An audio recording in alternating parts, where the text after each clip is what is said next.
Halo, saya Abesa Putra. Selamat datang di konten movie storyline. Hari ini saya akan menceritakan alur cerita film Bollywood yang berjudul Bajrangi Bhaijaan. Semoga cara saya bercerita bisa menghibur kalian semua dan langsung aja kita masuk ke alur ceritanya.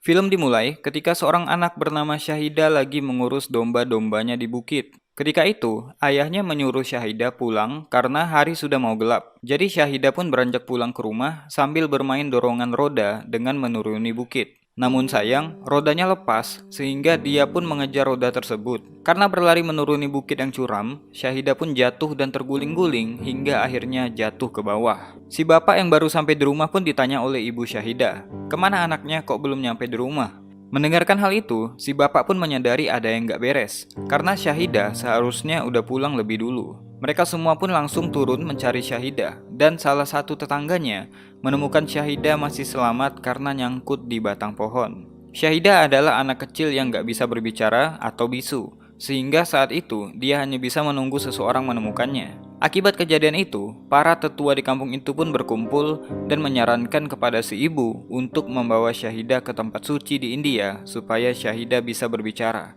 Namun masalahnya, mereka ini tinggal di Pakistan dan India adalah negara tetangga. Si bapak nggak bisa pergi ke sana karena dia pernah tergabung dalam militer, sehingga nggak mungkin mendapatkan visa. Mendengarkan hal itu, si ibu berkata bahwa dia yang akan membawa Syahida ke India. Bagaimanapun caranya, dia mau Syahida berbicara lagi, sehingga bisa pergi ke sekolah. Untuk membiayai perjalanan itu, si bapak pun harus menjual domba-dombanya kepada orang lain. Hari keberangkatan pun tiba, si bapak hanya bisa mengantar istri dan anaknya pergi naik kereta menuju India. Agak ngeri-ngeri juga pergi ke India.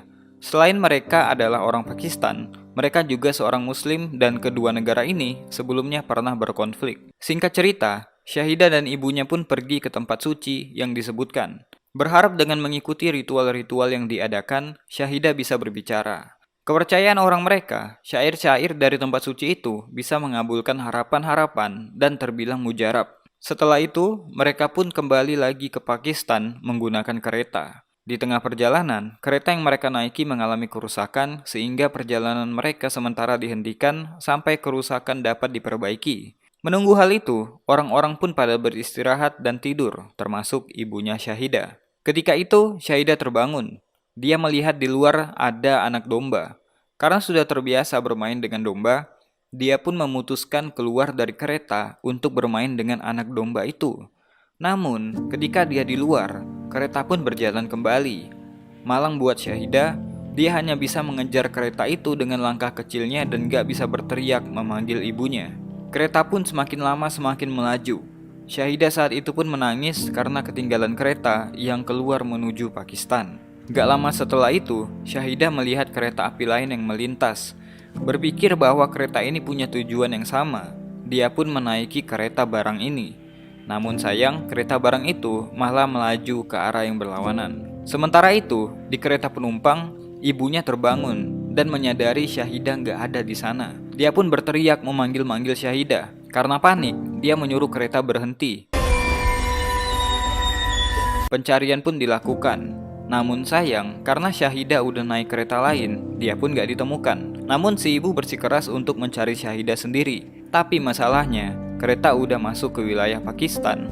Dan untuk kembali ke India, si ibu perlu visa. Karena gak bisa berbuat apa-apa, mereka pun membuat laporan ke polisi. Mereka hanya berharap Syahida bisa bertemu dengan orang baik yang bisa menjaganya. Syahida yang tidur di kereta barang pun terbangun keesokan paginya. Terbangun di tengah-tengah warga India yang lagi merayakan perayaan Dewa Hanuman. Dia pun bergabung masuk ke dalam keramaian itu. Di sana, dia melihat seorang pria bernama Bajrangi menari-nari dan bernyanyi untuk perayaan tersebut. Ketika acara nari-nari ini selesai, Bajrangi melihat Syahida menatapnya.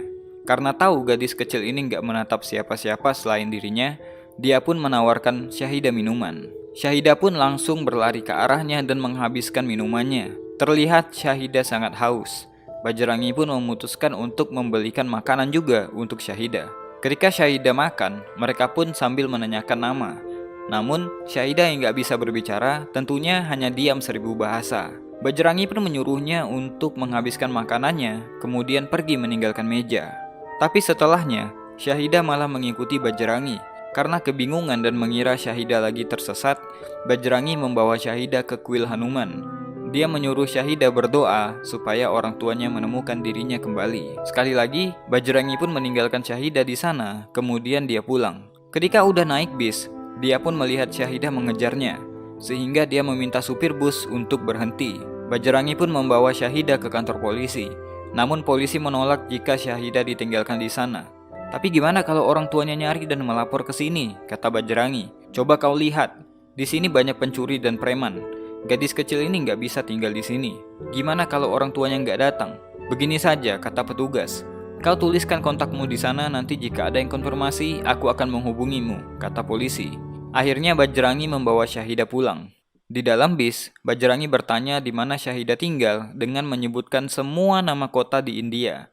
Syahidah hanya bisa menggeleng-gelengkan kepalanya, karena memang dia bukan warga negara India. Para penumpang lain pun sampai membantu Bajrangi untuk menyebutkan kota-kota yang mungkin adalah kota tempat Syahidah berasal. Namun gak satu pun nama kota itu yang membuat Syahidah mengangkat tangannya. Bajrangi sebenarnya bukan berasal dari kota Delhi.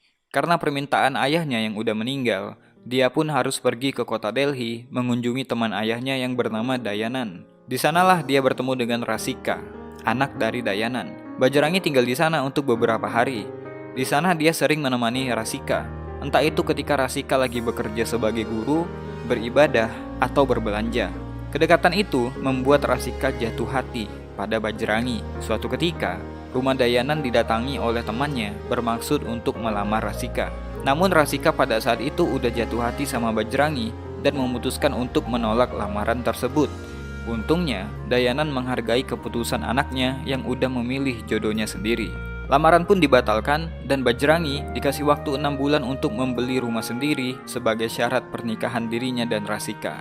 Karena itulah Bajrangi kembali datang ke Delhi untuk mengabarkan ke orang tua Rasika tentang perkembangan DP rumah yang lagi dia usahain. Para penumpang bis pun senang mendengarkan cerita cinta Bajrangi. Setibanya di rumah Rasika, Bajrangi pun menjelaskan tentang Syahidah sebagai anak yang hilang. Dayanan pun berkata, gimana kalau orang tua Syahidah nggak mencari anaknya? Sampai kapan kau mau begini, menolong orang lain daripada dirimu? Kau harusnya kerja keras, membelikan Rasika rumah, barulah kau bisa menikah. Ingat itu, kata Dayanan. Ketika menemani Rasika berbelanja, Bajrangi pun berkata pada Rasika, mungkin Syahidah ini anak dari kasta Brahmana, karena kulitnya putih. Kemudian gimana kalau orang tuanya nggak mencarinya? Kata Rasika. Siapa tahu dia adalah anak yatim piatu. Ada benarnya juga perkataan Rasika, pikir Bajrangi. Tapi kayaknya kalau anak ini yatim piatu, dewa akan mengabarinya padaku, kata Bajrangi dengan yakin. Sementara itu di rumah, Syahidah yang nggak terbiasa memakan masakan orang Hindi pun memutuskan untuk menyelesaikan makanannya jangan cepat. Dan ketika di dapur, dia mencium aroma ayam goreng yang dimasak oleh tetangganya Dayanan yang kebetulan merupakan seorang muslim. Jadi Syahidah pun memutuskan untuk pergi ke sana. Jadi ketika Bajrangi dan Rasika kembali ke rumah, mereka mendengar kabar kalau Syahidah hilang. Akhirnya setelah dilakukan pencarian, Rasika menemukan Syahidah tengah memakan ayam dan daging di rumah seorang muslim. Bajrangi pun kaget, dan ternyata dugaannya salah. Karena kalau Syahidah dari kasta Brahmana, dia nggak akan memakan daging hewan. Informasi tentang Syahidah pun masih belum mereka ketahui, karena kondisi Syahidah yang bisu. Di rumah makan pun, Syahidah dipesankan ayam dan makan terpisah dari mereka. Mungkin Syahidah adalah kasta kesatria, karena mereka kadang-kadang juga makan daging hewan, kata Bajrangi yang masih berpikir kalau Syahidah adalah orang Hindi seperti mereka. Di sana Syahidah pun menangis ketika melihat seorang anak yang disuapin ibunya. Karena melihat Syahidah menangis, Rasika dan Bajrangi pun mencoba menghibur Syahidah dengan melakukan joget ayam. Ya, apapun lah, yang penting Syahidah nggak bersedih lagi. Hari demi hari pun berlalu. Bajrangi dan Rasika sering membawa Syahidah kemanapun mereka pergi, bahkan ketika beribadah di pasar. Tapi Syahidah adalah seorang muslimah. Dia pergi beribadah di sebuah musola yang ada di pasar. Bajrangi yang melihat Syahidah yang beribadah pun kaget dan menyadari kalau anak kecil yang dia tolong ternyata adalah seorang muslim. Dia pun keluar dari musola itu dan mengabari hal ini kepada Rasika. Bajrangi takut kalau ayahnya mengusirnya, karena Dayanan gak mau ada umat agama lain yang tinggal di rumahnya. Tapi Rasika gak mau meninggalkan Syahidah, Karena Syahidah cuma anak kecil berumur 6 tahun, jauh dari rumah dan jauh dari orang tua. Soal kasta dan agamanya itu omong kosong. Jangan buang waktu kita untuk urusan yang sepele. Kau adalah orang baik, karena itulah aku cinta padamu, kata Rasika. Mereka pun ke dalam untuk mencari Syahidah dan di sana, Bajrangi mendapatkan pelukan dari seorang anak kecil yang masih polos. Dalam hatinya, Bajrangi pun berjanji akan tetap mengantarkan Syahidah pulang ke rumahnya. Di rumah, Bajrangi khawatir kalau Dayanan tahu dia membawa orang Islam naik ke rumahnya. Namun Rasika berkata, siapa yang akan bilang ke ayahnya? Gak akan ada yang tahu tentang hal ini, kata Rasika yakin. Di saat yang sama, di rumah ini lagi nonton bareng pertandingan kriket antara India melawan Pakistan. Ketika Pakistan berhasil mencetak angka dan memenangkan pertandingan, Syahidah bertepuk tangan dan menari-nari di depan TV yang membuat semua orang keheranan. Apalagi Syahidah mencium bendera Pakistan yang ada di TV. Sontak saja, semua yang ada di situ kaget. Bajrangi pun bertanya kepada Syahidah, apakah dia berasal dari Pakistan? Syahidah pun angkat tangan dan menganggukkan kepalanya. Dayanan pun marah besar kepada Bajrangi dan menyuruh Bajrangi untuk mengantarkan Syahidah ke kedutaan Pakistan di India. Dayanan masih punya dendam tersendiri sama orang Pakistan akibat konflik yang lalu. Dayanan pun gak mau kalau Syahidah berada di dalam rumahnya lagi. Jadi keesokan harinya, Bajrangi mencoba pergi menuju kedutaan Pakistan dan menjelaskan yang terjadi. Namun karena paspor Syahidah ada dengan ibunya, jadinya permintaan itu pun ditolak. Bajrangi pun diusir oleh petugas keamanan karena terus memaksa untuk meninggalkan Syahidah di sana. Di saat yang bersamaan, terjadi rusuh di kantor kedutaan tersebut. Untungnya mereka berhasil keluar. Namun efek kerusuhan itu, kantor kedutaan Pakistan ditutup dan visa untuk ke Pakistan dibekukan 1 bulan. Ketika Bajrangi meminta bantuan agen travel pun, mereka nggak bisa membuatkan paspor untuk pergi ke Pakistan. Namun dari sana, Bajrangi dikasih info kalau ada cara buat dia untuk pergi ke perbatasan tanpa paspor. Namun petugas ini meminta sejumlah uang yang nggak kecil kepada Bajrangi. Malam harinya, ketika Bajrangi menghitung uang yang dia punya, Rasika memberikan uang tabungannya untuk Bajrangi. Uang untuk DP rumah mereka. Namun untuk saat ini yang terpenting adalah memulangkan Syahidah, kata Rasika. Dengan uang yang terkumpul pun, Bajrangi kembali membawa Rasika ke agen travel tersebut dan meninggalkan Syahidah di sana. Sebenarnya Syahidah menolak untuk pergi bersama petugas itu. Namun Bajrangi nggak punya pilihan lain. Sambil menangis pun, dia meninggalkan Syahidah di sana. Dalam perjalanan pulang, dia melihat orang menjual gelang yang disukai Syahidah.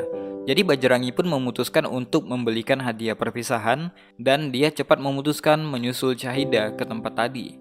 Namun udah telat, kantor agen travelnya udah keburu tutup. Namun dari kejauhan, Bajrangi melihat mereka berdua udah naik becak. Jadi dia pun mengejar becak tersebut. Ketika berhasil menyusul, dia mendapatkan informasi dari supir becak tadi kalau mereka berdua pergi ke hotel itu. Bajrangi pun lalu menyusul mereka. Hotel ini adalah hotel esek-esek, tempat gak bener. Bajrangi kemudian langsung mencari Syahidah dari kamar ke kamar dan mendapatkan kalau si petugas tadi tengah bertransaksi kepada mucikari untuk menjual Syahidah. Bajrangi pun marah, matanya merah, darahnya mendidih. Syahidah pun langsung berlari memeluk Bajrangi. Preman yang ada di situ mencoba merebut Syahidah kembali, tapi Bajrangi berhasil melempar orang itu keluar jendela.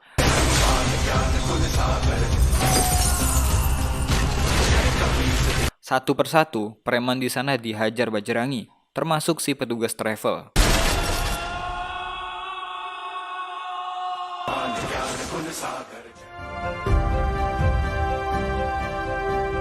Karena nggak bisa mempercayai siapapun, Bajrangi memutuskan untuk memulangkan Syahidah ke Pakistan sendirian, tanpa paspor, tanpa visa. Bajrangi dengan keyakinannya pun berniat untuk memulangkan Syahidah dengan usahanya sendiri. Singkat cerita, mereka pun pergi dengan bis dan melanjutkan perjalanan dengan jalan kaki. Di tengah-tengah perjalanan, Bajrangi dicegat oleh seorang lelaki bernama Ali. Dia pun ditawari tumpangan, tapi harus membayar sejumlah uang. Bajrangi menolak dan memilih untuk terus berjalan. Tapi Ali meyakinkan kalau pagar perbatasan itu dialiri oleh listrik tegangan tinggi. Petugas perbatasan pun akan menebakimu. Baru bertanya ke mayatmu apakah kau orang India atau Pakistan, kata Ali. Demi kebaikan anak ini, mari ikut denganku, katanya. Akhirnya Bajrangi pun naik mobil ini. Mereka pun sampai di perbatasan. Ali kemudian memandu mereka untuk melewati pagar itu dengan terowongan. Ketika sampai di seberang, Bajrangi nggak mau pergi sampai dia meminta izin tentara jaga supaya diizinkan untuk lewat. Ali pun nggak habis pikir kenapa Bajrangi punya pikiran seperti itu. Tentara jaga akan menembaki kita, katanya. Namun Bajrangi adalah orang jujur. Dia harus minta izin dulu. Ali pun akhirnya lari, meninggalkan mereka. Ketika tentara jaga memergoki mereka, Bajrangi mengatakan semuanya dengan jujur, termasuk cara dia melewati pagar itu dengan terowongan. Namun itu semua nggak ada gunanya. Mereka tetap disuruh kembali ke India. Gak lama setelah itu, dengan melewati terowongan yang lain, mereka pun menyeberang lagi. Kali ini, Bajrangi tetap jujur. Namun dia ditendang oleh tentara jaga karena keyakinannya. Karena melihat Syahidah yang menangis, sang komandan pun menyuruh anak buahnya berhenti memukuli Bajrangi. Komandan itu pun memutuskan, kami akan kembali ke sini 10 menit lagi. Kami nggak akan tahu kalau kau pergi ke Pakistan ataupun kembali ke India. Tapi kalau kulihat kau masih di sini, maka kau kutembak, katanya. 10 menit kemudian, Bajrangi dan Syahidah nggak pergi dari sana. Bajrangi tetap kekeh kalau dia butuh izin dari tentara jaga dan berjanji jika udah mengantarkan Syahidah ke orang tuanya, maka dia akan kembali. Akhirnya, hati sekomandan pun luluh juga. Mereka berdua kemudian mendapatkan izin untuk masuk ke Pakistan. Mereka pun melanjutkan perjalanan.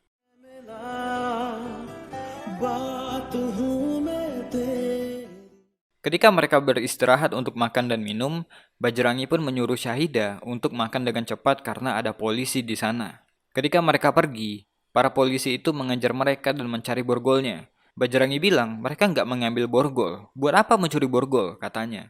Ternyata setelah digeledah, Syahidah yang mengambilnya karena berpikir itu adalah gelang. Mereka pun ditangkap polisi dan Bajrangi dianggap mata-mata India karena nggak punya paspor dan visa. Sementara itu, seorang reporter tengah mengabarkan sebuah berita di terminal. Di sana dia mendapatkan info dari warga sekitar kalau ada mata-mata India yang ditangkap. Karena itu berita yang panas, dia pun segera pergi. Sesampainya di kantor polisi, dia pun langsung mewawancarai Bajrangi dan merekamnya untuk berita. Ketika itu, mereka punya waktu yang singkat, jadinya Bajrangi nggak bisa menjelaskan begitu banyak. Bajrangi pun ditanya mengenai misinya ke Pakistan. Padahal berulang kali dia menjelaskan bahwa dia hanya ingin mengantarkan Syahidah ke orang tuanya. Di saat yang sama, Syahidah melihat gambar bukit di kalender. Dia pun menganggukkan kepala ketika Bajrangi bertanya apakah itu adalah tempat di mana dia tinggal. Polisi pun bertanya, kenapa Syahidah nggak bisa berbicara? Dia pun berkata kalau Syahidah nggak punya lidah sampai menekan mulut anak kecil ini. Bajrangi pun marah dan mengajar para polisi yang ada di sana, lalu melarikan diri. Reporter yang lagi meliput di depan kantor polisi pun segera mengikutinya. Ketika Bajrangi naik bis, reporter ini juga ikut naik untuk memata-matai Bajrangi. Di dalam bis, reporter ini menelpon polisi dan mengabarkan kalau dia lagi berada di dalam bis yang sama dengan Bajrangi dan menginformasikan nama bis itu.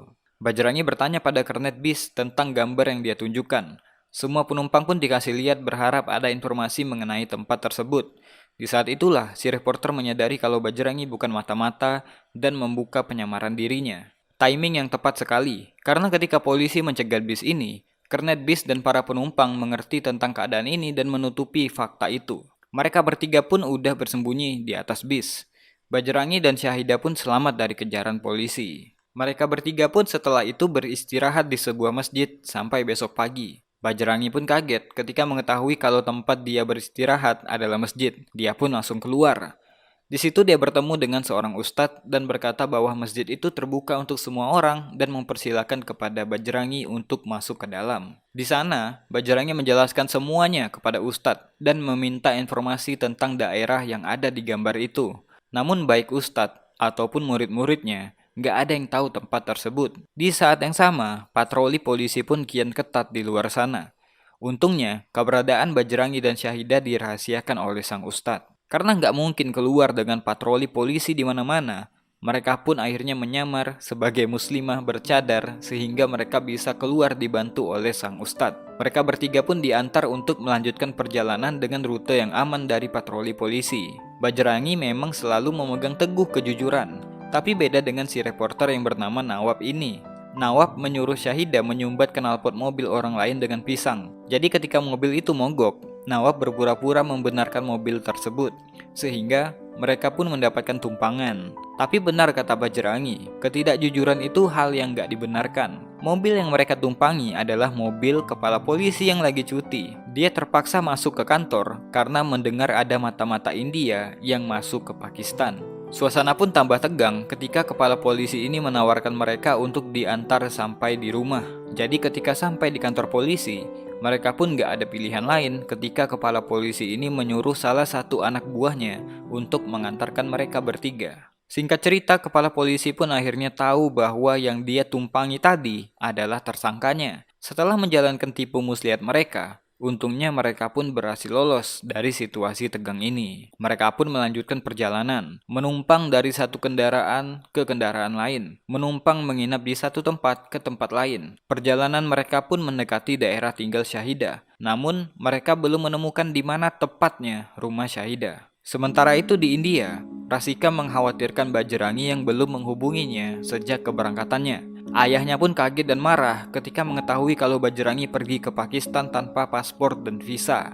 Dayanan marah karena berprasangka buruk kalau orang Pakistan akan mencelakakan Bajrangi. Rasika pun marah karena sebab ayahnya yang memaksakan Bajrangi untuk mengantarkan Syahidah lah, sehingga Bajrangi memutuskan untuk pergi. Jika ayah terus seperti ini, aku juga akan pergi ke Pakistan sendiri, juga tanpa visa, kata Rasika. Kameramen Nawad juga ditangkap polisi dan dimintai keterangan tentang keberadaan Nawad. Dia diminta untuk terus menghubungi Nawad setiap 1 jam 1 kali. Di lain tempat, Bajrangi sempat berpikir untuk menyerahkan dirinya ke polisi, supaya mereka yang mencarikan keberadaan orang tua Syahidah. Namun Nawad mencegahnya dan berkata, "Kau bisa masuk penjara dan gak ada satu orang pun yang tahu keberadaanmu. Lagi pula polisi di sini belum tentu sepertimu yang berusaha keras. Mungkin mereka akan mencoba beberapa hari sebelum akhirnya Syahidah dibawa ke panti asuhan." Nawad pun memikirkan solusi lain. Dia mencoba menjual kisah ini ke stasiun TV sehingga mencari keberadaan orang tua Syahidah jadi lebih mudah. Tapi sayang, usahanya gagal karena nggak ada stasiun TV yang mau dengan berita tersebut. Berita kebencian mudah dijual, tapi kisah kasih sayang seperti ini malah nggak mendapatkan tempat, kata Nawad. Mereka pun memutuskan untuk pergi ke sebuah tempat suci, di mana di sana kabarnya bisa mempertemukan orang-orang yang terpisah. Di saat yang sama, Nawad mendapatkan telepon dari rekannya, dan dia memberitahukan kemana tujuannya setelah ini. Mendengarkan hal itu, polisi pun langsung gerak cepat ke sana, menyusul mereka. Sesampainya di tempat ibadah itu, Bajrangi pun langsung mengikuti ritual yang ada di sana, berharap Syahidah bertemu lagi dengan orang tuanya. Bajrangi nggak sadar kalau di sana ada ayah dan ibu Syahidah. Sayangnya, Syahidah saat itu tertidur dan nggak melihat kehadiran orang tuanya di sana. Sementara itu, Nawad melakukan reportase sendiri.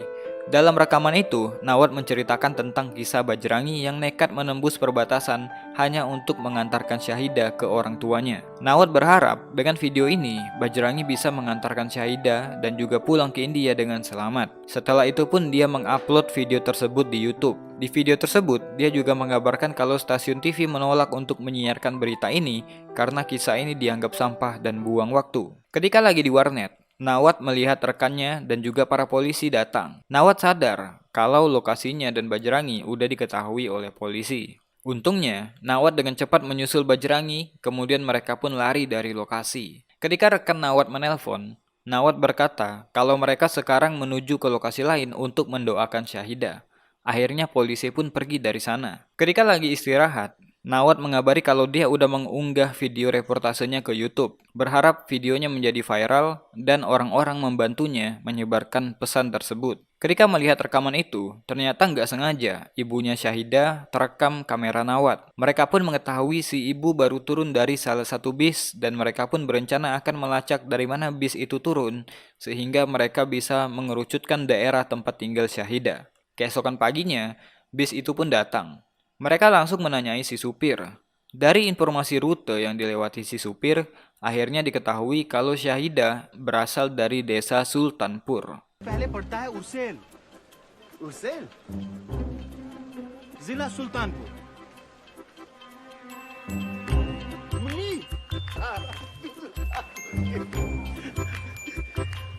Sementara itu, video yang diunggah Nawad ke YouTube pun akhirnya diketahui polisi.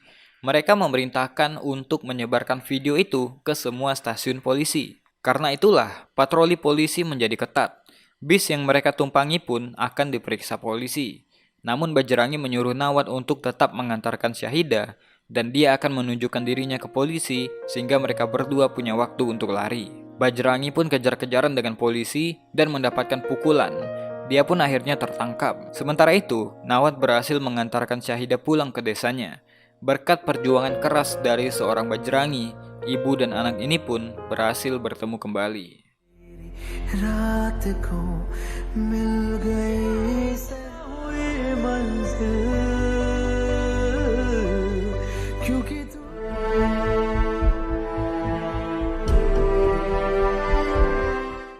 Sementara itu, Bajrangi dihajar habis-habisan oleh polisi dan disiksa di tahanan. Video yang Nawat upload pun menjadi viral, ditonton jutaan orang, bahkan kabar ini sampai ke India dan ditonton oleh Rasika. Semua media cetak memberitakan hal ini. Rakyat Pakistan bersimpati pada sosok Bajrangi, namun dari kepala polisi tetap nggak mau tahu dan tetap menganggap kalau Bajrangi adalah mata-mata India. Walaupun udah diketahui fakta bahwa Syahidah memang menghilang di India, bapak ini nggak peduli. Seorang petugas yang ditugasi untuk menyiksa Bajrangi supaya mengaku pun sampai mencari tahu kebenarannya di India. Dia pun mendapatkan informasi bahwa memang benar kalau Bajrangi pernah datang ke sebuah kantor polisi bersama dengan Syahidah. Lalu dia pun mengabarkan hal tersebut kepada atasannya. Namun si bapak laknat ini tetap memaksa bahwa Bajrangi harus mengaku sebagai mata-mata India, bahkan mengancam mencutikan petugas ini kalau dia nggak berhasil membuat Bajrangi mengaku. Petugas ini pun heran dengan pikiran atasannya, tapi untungnya dia masih punya hati nurani. Dia berpikir kalau seorang pria seperti Bajrangi sampai ditahan di penjara Pakistan seumur hidupnya, maka itu akan menodai kehormatan negaranya. Dia pun gak mau membiarkan hal itu terjadi. Sementara itu, Nawat akhirnya dibantu oleh sebuah stasiun TV untuk menyebarkan berita ini. Nawat berkata bahwa Bajrangi saat ini ditahan di penjara Pakistan hanya karena permusuhan dua negara. Nawat mengajak para pemirsa untuk mengakhiri permusuhan ini, baik itu rakyat India ataupun Pakistan, supaya kita bisa membesarkan anak-anak kita dengan penuh cinta, bukan kebencian, katanya. Nawat pun mengajak para pemirsa untuk melakukan aksi besar-besaran di perbatasan untuk memastikan Bajrangi bisa kembali ke India dengan selamat. Kabar itu pun membuat kepala polisi kalang kabut dan panik. Dan benar aja, keesokan paginya, ribuan orang datang bergabung dalam aksi menuntut kebebasan Bajrangi. Dari sisi India maupun Pakistan, semuanya berkumpul di perbatasan. Nawat pun akhirnya bertemu lagi dengan Bajrangi, mengabari bahwa Syahidah telah bertemu dengan orang tuanya. Nawat pun menyuruh Bajrangi untuk mengunjungi Pakistan lagi, tapi bukan dengan terowongan, melainkan dengan paspor. Semua orang pun mengantarkan Bajrangi dengan meneriakkan namanya. Bajrangi आएगा Bajrangi Sebenarnya, para tentara perbatasan gak mau membukakan pintu gerbang. Namun karena mereka kalah jumlah, terpaksa mereka mengalah dan membiarkan Bajrangi menyeberang. Orang-orang Pakistan pun membuka gerbang tersebut. Bajrangi dengan tertatih-tatih berjalan keluar menuju wilayah India, di mana Rasika dan keluarganya udah siap menyambut Bajrangi. Ketika Bajrangi menyeberang, Syahidah pun menyusul untuk berpisah, mungkin untuk terakhir kalinya. Tapi Bajrangi udah keburu menyeberang dan hampir masuk ke wilayah India. Syahidah nggak bisa memanggil Bajrangi karena udah terlalu jauh. Namun secara ajaib, Syahidah berhasil berbicara lagi. Keinginannya untuk memanggil Bajrangi memicu suaranya keluar.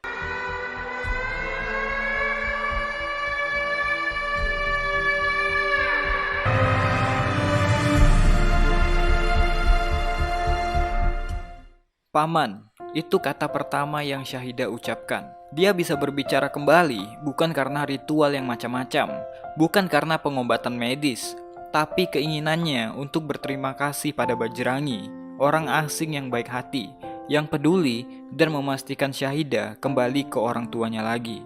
Dengan mengutamakan kejujuran dan keyakinannya, walaupun harus dipukul, dia berhasil menuntaskan niatnya untuk mengantarkan anak yang terpisah dari ibunya. Cinta ternyata nggak punya batasan. Film ini adalah contoh yang tepat untuk membuktikannya. Cinta nggak punya kasta, teritori, atau agama. Berbuat baiklah pada semua orang tanpa memandang kasta, suku, apalagi agama. Karena salah satu tujuan hidup manusia adalah untuk melayani dan untuk menunjukkan kasih sayang dan keinginan untuk membantu orang lain.